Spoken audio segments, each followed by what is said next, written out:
Hi, and welcome to 52 Weeks of Angel Connection with Christy Clemens Hoffman.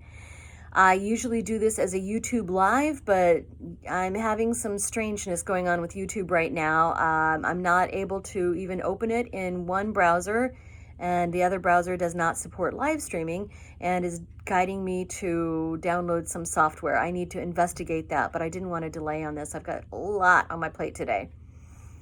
So, Angel Connection, I set out in 2020 to do an Angel Connection a week and to invite viewers to get to know Archangels and Ascended Masters, what they can do for us, how we can connect with them, and just generally how to interact with these beings. There are so many to talk about, well more than 52. But each week I will devote a segment to just one. Today we are talking with, about, and to Vesta. Vesta is the Roman and New Age goddess of the hearth and home. I am, of course, referring to information from Doreen Virtue's book, Archangels and Ascended Masters. I'll show this again, Archangels and Ascended Masters. She literally wrote the book on these angelic beings, and I use it as a source material for this type of information. So Doreen says here, Vesta is also known as Hestia and Prisca. So sometimes I call her Hestia as well as Vesta. So I'll use those interchangeably sometimes because sometimes I can't just remember which one is which, but she goes by both. Also Prisca, but I don't use that. Vesta is a sun and fire goddess who oversees the home and hearth. In ancient times, a sacred fire was continuously burned and tended in her honor by Vestal virgins. And honestly, I have seen more than one Vestal virgin in QHHT hypnosis past life regression sessions. Every fire was thought to contain part of Vesta's living spirit. In New Age circles, Vesta works with Helios, the Roman sun god, as solar logos. This term denotes divinities who light the flame of the light body within spiritual aspirants using the sun rays from one's solar plexus. So connected with the solar plexus, the power, the center of our personal power. So she helps with divine light, increasing its size, brightness, and visibility. She helps with fire control. She helps with home, filling it with warmth and love. Vesta helps with passion, igniting and keeping, and protection, especially for children, as well as space clearing. So as an invocation, Doreen lists invocations for all of her beings that she talks with in this book. It's a good idea to invite Vesta into your home if there's been recent friction among those who live there. Vesta can clear the energy of fear and anger so that future conflict is less likely to occur. She'll bring a feeling of warmth, love, and ease to the household, which will comfort all who enter the home. Since Vesta is the goddess of the hearth or fireplace, one way to call her is by lighting a fire or candle. And I have this lit here in my office. As you light the flame, you can say a blessing or invocation, which I've already done. But honestly, this morning as I was making my coffee and taking my supplements, I was just putting the call out. Who wants to come forward today? I never choose per se who's going to come forward. They'd let me know who is needed and who wants to step forward. So this morning Vesta came up and she said, I've got a message for everybody. And she started telling me part of the message, but I would like you to hear it from her. So let me see if I can call her in. The light of God surrounds me, the love of God enfolds me, the power of God protects me, and the presence of God watches over me. Wherever I am, God is, and all is well. Okay, well, first of all, she appears to me as kind of a grandmotherly figure. She's got gray hair, like all piled up on her head, and kind of plump looking. And she's saying, I earned all of that, dear. So she's kind of plump looking and simply dressed, kind of Roman attire. So let me see if she's willing to address you, or willing to come through me, I should say. Here's the feeling in my throat. Getting myself out of the way. Greetings, dear one. Oh, it is so good to be here among you in a way that you can truly listen to us and understand what we want to tell you. So many of you are in fear right now, and we do understand. Don't think for a minute that we're not aware of the struggles you are going through right now. I have come forward this morning to give you some tips and ideas for how to feel more comfortable, how to mitigate things, and yes, even how to navigate some of the difficulties you may be experiencing. We are fully aware of human difficulties experienced at this time. I am here to speak to you of more practical matters. You may turn to different messages and different beings for more of the emotional and spiritual matters, but I am here to talk to you primarily about matters of the home. But before we dive into that, I do want to say a few words about fear and anxiety. Fear and anxiety are things that can be felt by children. Children are little sponges, as you well know. And so anything you can do to help them navigate their own fear and not project your own fear into the home, that will be greatly appreciated. And you will, all of the inhabitants of the home will feel a difference, because plaster and bricks and building materials do hold negative charges. They hold all types of energy, all types of emotion. So we want to try to mitigate that. So that is part of the clearing work that you will be working on. This is a time of great clearing, and our homes are no exception. So during this time of, the channel likes to use the word enforced personal retrograde. So during this period of enforced personal retrograde, it is good to declutter. Clutter holds on to energy, and if there's negative energy, it holds on to that as well. So as you declutter, you will feel a lightness, more clarity, more peace. So clear it away. The things that you can donate to those less fortunate, please take to donate.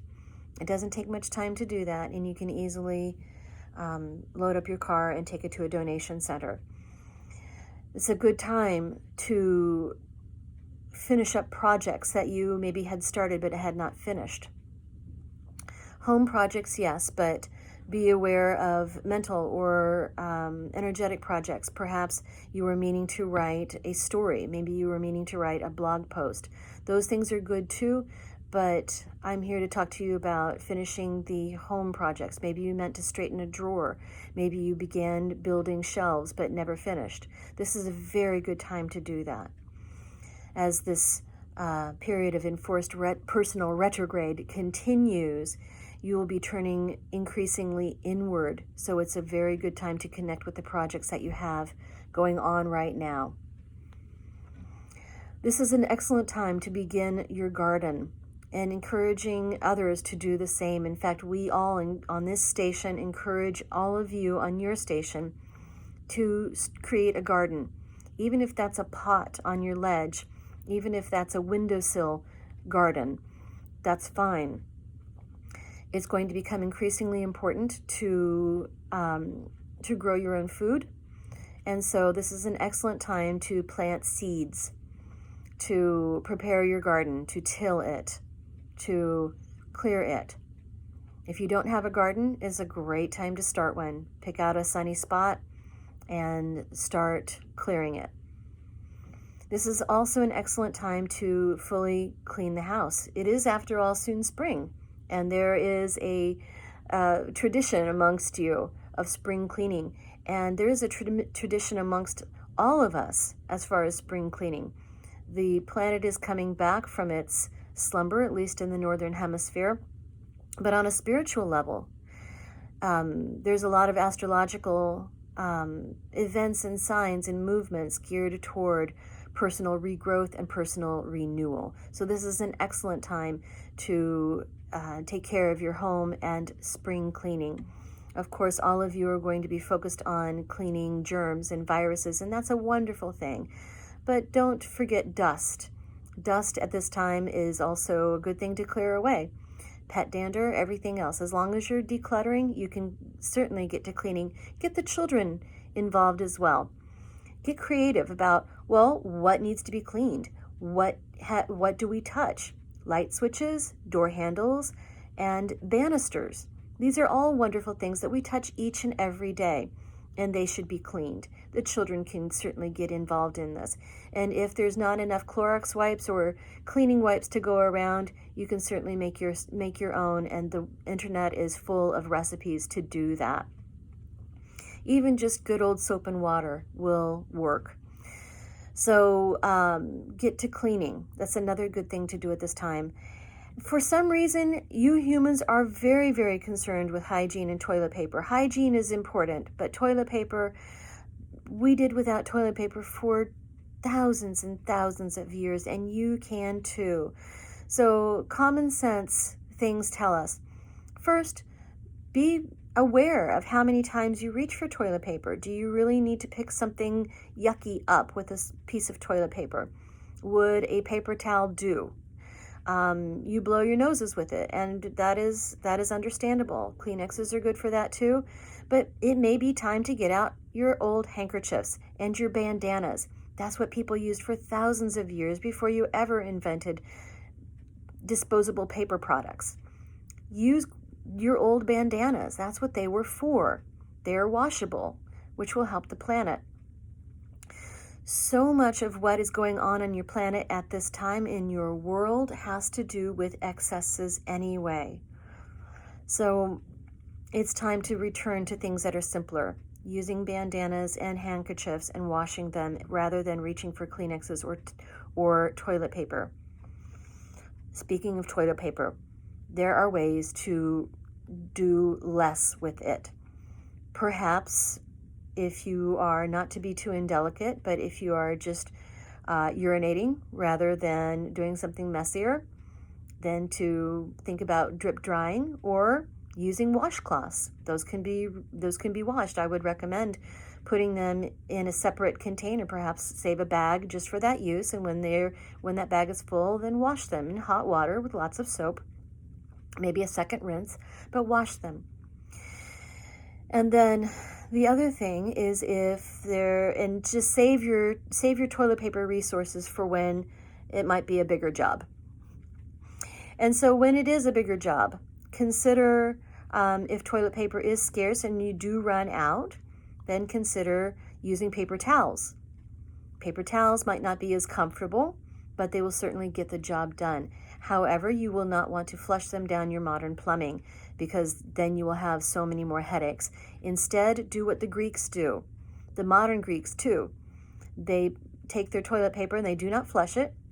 Nowhere in Greece do they flush toilet paper. And just put them again in a separate bag, and then at the end of a couple of days when the bag is full, just put it in your regular trash. You will get through just fine.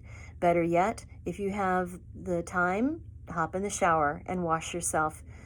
Again, people did without toilet paper for thousands and thousands of years. The French even invented bidets for this very purpose. You can survive without overcompensation of toilet paper.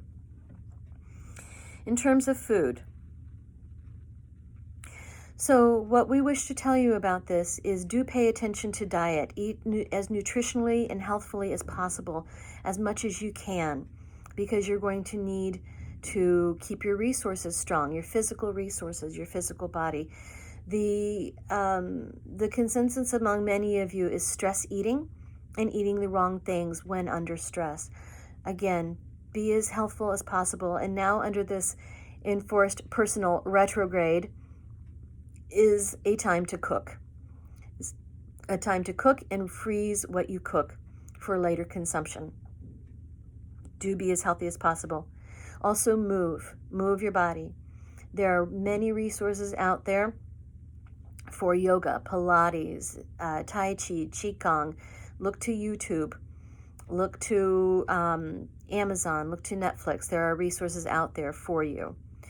Also on Facebook, there are many videos out there for movement, but you don't need a video. People did this for thousands of years before the internet. Get outside, stretch, just in your home, just stretch. Just move. Your body will thank you for it. Your mind will thank you for it. Your stress levels will thank you for it. And last of all, this is not a home tip, but still, don't panic. People have been fine before through many other disasters, many other crises. You will also be fine. Call on us. Call on us whenever you feel like you need extra support. If you're not sure what to do with that bag of dried beans, by all means, call on me. Get silent, put your hand on your heart, and wait for me to give you inspiration, because I will. Okay, that is all. The channel is starting to get tired. And so I am Vesta, sometimes called Hestia, and I am signing off now. Thank you. All right, so that was a wonderful message from Hestia slash Vesta. As you see, the names, you cannot screw it up. She will answer to whatever. And so, yeah, call on her whenever you're not quite sure what to do at home. Even with the kids, she can help you figure out how to keep them entertained and occupied, but also just to bring peace and harmony to the home. I hope this has been helpful for you. Please put comments in the comment section. I do read them, and I just want to know that people are watching, people are listening, people are getting into the spirit of connecting with their angels. I'm available to help you connect. I'm available to deliver messages for you and help you work through this spiritually. Do reach out, radiatewellnesscommunity.com. And I am Christy Clemens Hoffman. I do work remotely, of course. I work with people all over the world. So please get in touch. Thank you so much. I'll see you next week. Bye.